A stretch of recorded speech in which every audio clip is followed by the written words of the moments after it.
This video is on surface area of rectangular prisms and cylinders. So surface area is exactly what it sounds like. It's the area of all the surfaces. So let's start with this rectangular prism.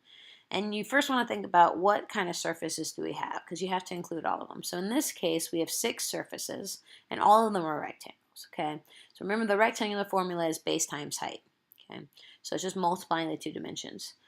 For a rectangular prism, it itself, the 3D shape, has 3 dimensions: width, length, and height. So you got to think each rectangle, what are the 2 dimensions? What are the 2 numbers that would multiply to equal it? Okay. So here's our formula. And if you look closely, you'll see the 6 sides in this formula. Let's go through it, okay? So if we start, let's say, with the base, okay? So the base of my rectangular prism, that rectangle would be the width times the length, okay? But the base would be the same as the top, right? The bottom of my rectangular prism is the same as the top of my rectangular prism. So that's 2 rectangles that are length times width. Then we have the left and the right of my rectangular prism would both be width times height. So that's 2 sides that are width by height. And then the front and the back of my rectangular prism would both be length times height. So that's 2 sides that are length times height. So altogether, there's my 6 sides, where each one is its base times its height. But in this case, it's slightly different since we're using different wording, but it's still the same idea.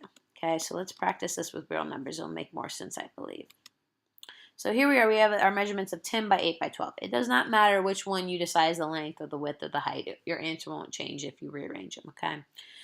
So let's start plugging in some numbers here. And the key here, you notice, is that each number went with the other one once. So I have 10 times 8 once, I have 10 times 12 once, and I have 8 times 12 once, okay? Make sure none of them accidentally get repeated or left out. And then each of those is doubled because there's 2 of them for each one, right? Top goes with bottom, left goes with right, front goes with back. Once you have this written out, it's just a matter of doing the math. So we'll do it out. There we have our multiplication, and then we double each one, and then we add them all up, and we get a total of 592 square centimeters for this rectangular prism. Okay, so let's try one on your own. So here's your next one. Go ahead, pause it, work it on your own, and then when you're ready, hit play to see how you did. All right, so let's say you did. Our answer should be 220 square meters.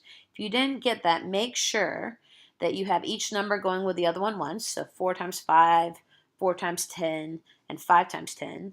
And then make sure each one was then paired with another. Each one was doubled up, okay? So that is a rectangular prism. Our next shape is a cylinder. So again, let's think about what a cylinder is made up of. The bases, the top and the bottom, are both circles. So I have 2 circles.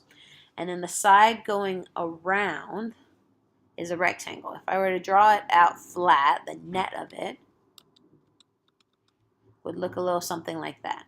Okay. Now that helps us with our formula. So here's our formula.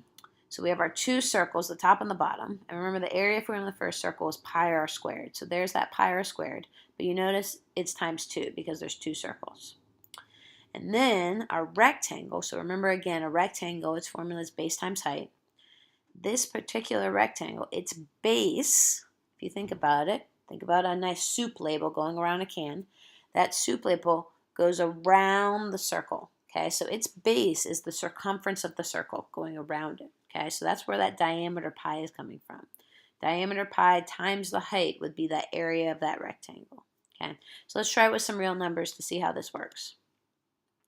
So here we are, we have a radius of 2.2 and a height of 5, okay? So let's go ahead and plug these numbers in. All right, let's get that in there. There we go. So we have our circle is 2.2 squared times pi, okay, because that radius is 2.2. But there's 2 circles, the top and the bottom, so I'm going to double it.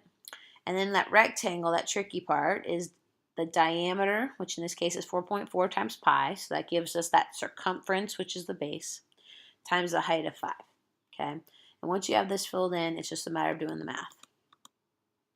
Adding it up and seeing what we get. We get 99.4752 square centimeters. All right, let's try one on your own. Let's go ahead and pause it, try it out, and then hit play to check your work. All right, let's see how you did. Should have gotten 628 square centimeters. Now, if you didn't, something I would look at is make sure you realize you were given a diameter this time of 10, not the radius. So the radius in this case would have been 5. So for those bases, it should have been 5 squared pi times 2 because there's 2 bases. And then for the rectangle, you're given the diameter, so that's 10 times pi, and then times that height of 15. Okay, so that is surface area for rectangular prisms and cylinders.